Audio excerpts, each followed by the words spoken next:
Good morning all, Jen. Today is Thursday at ang theme natin for today is all about bless someone, no? At ako po ang inyong pastor, si Pastor Glad, at ako ang inyong host for today. At kung nakapag-skip ka na ng meal mo, congrats dahil nakatipid ka na at meron ka pang time for prayer. So it's a win-win situation. Now, bago tayo magpatuloy, I encourage you to bring out your notebook and pen at dahil kakailanganin natin yan maya-maya lamang. Now, if you have your Bible with you, please open it with me sa book of Ephesians chapter 2, verse 10. Sabi ho dito, "For we are His workmanship, created in Christ Jesus for good works, which God prepared ahead of time for us to do." Now, mga kapatid, sabi dito, God prepared good works for us ahead of time. So para bang, even though before we were born, nakaprepare na to, o prepare na to ng Panginoon sa atin. And imagine that, mga kapatid, parang umorder ka lang, parang naka-pre-order ka. At bago ka pa dumating sa isang tindahan, prepared na yung pagkain na in-order mo. At ganun din yung gustong iparating ng Panginoon sa atin. Even before we were born, naka-prepare na ng Panginoon yung gusto niyang ipagawang mga mabubuting bagay sa atin. Now, emphasis ng verse na to ay yung salitang good works. No? Kung mapapansin natin, ito ay plural, hindi singular, meaning hindi lang iisa. No? Hindi lang iisa. Hindi ito parang buy one, take one, kundi ito ay more than one. So gagawa tayo ng mabubuting bagay para sa lahat. At ngayon ay let us pause and ask ourselves, magkaroon tayo ng time to ponder upon His Word. So, ano kaya ang mabubuting mga bagay na nagawa mo kahapon? So, i-reflect natin yan sa ating mga sarili. Hindi counted yung pag-abot mo ng bayad sa jeepney papunta sa driver. Hindi counted yon. Though okay din naman yon, no? For example, nakikinig ka ng kwento o nakikinig ka ng kwento ng kaibigan mo, diba? Okay na 'yon, magandang bagay na 'yon, no? Pray for someone, no? Magandang bagay na 'yon. Blessing someone na 'yon. Kung wala tayong maisip sa ngayon, maybe it's time to level up our game, no? Mag-isip tayo ng mga bagay na kung saan ma-express natin yung sabi ng Panginoon sa bawat isa sa atin na i-bless natin ang bawat isa.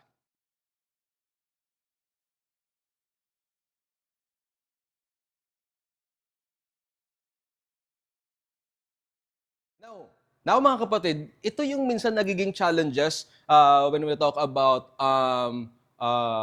prayer and fasting, no?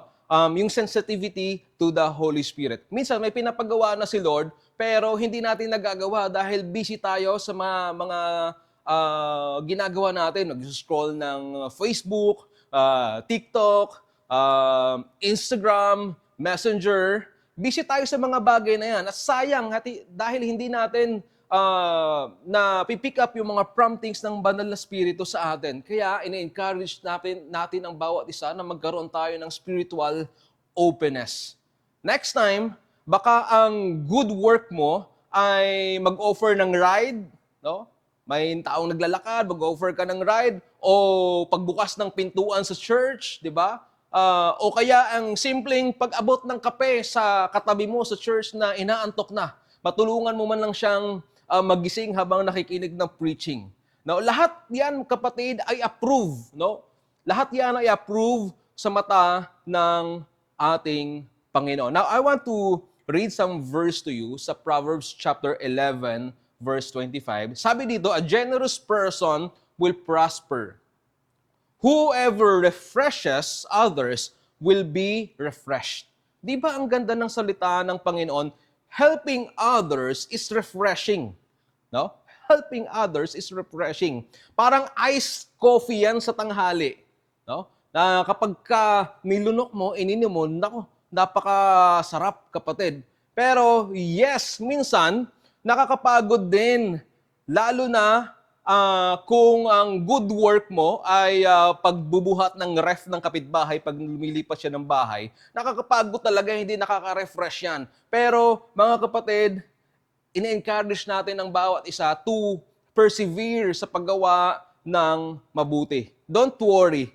God's coffee shop is a great refreshment and He offers unlimited refreshment. Sabi nga sa Psalms chapter 23, my cup overflows. Now, this is our assignment for today. Number one, pray for God to show you good works. No? Pangalawa, be alert.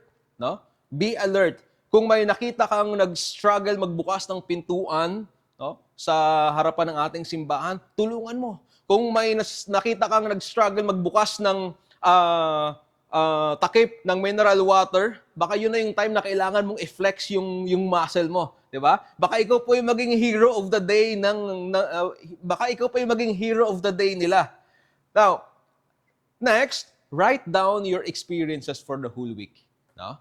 Lahat ng subukan natin, ito yung simple activity lamang. Lahat ng mga magagawa natin that blesses someone, write it down. Sulat natin yung mga bagay na yan. Then after 1 week, approach siguro one of us o sa staff o life group leader o isa sa mga life group member mo and i-share mo yung testimony mo. Kung ano ba yung tinuro sa'yo ng Panginoon during that time na ginagawa mo yung bagay na yon. O yung ano ba yung tinuturo ng Panginoon sa'yo all throughout that journey.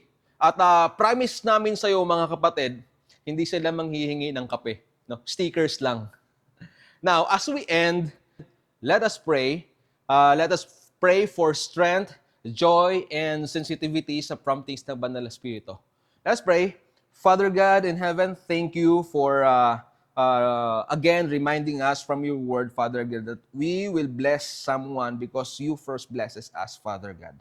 And Lord, help us to have a keen eyes, ears, Father God, sa mga promptings mo sa bawat isa sa amin, Panginoon, na maging sensitive kami sa mga bagay na ito, Panginoon. Kahit sa mga simpleng bagay, Panginoon, ma-sense namin na ito ang mga bagay na pinapagawa mo sa amin, Panginoon, para pagpalain din ang ibang tao dahil una mo kaming pinagpala. Ito aming dalangin sa pangalan ni Jesus.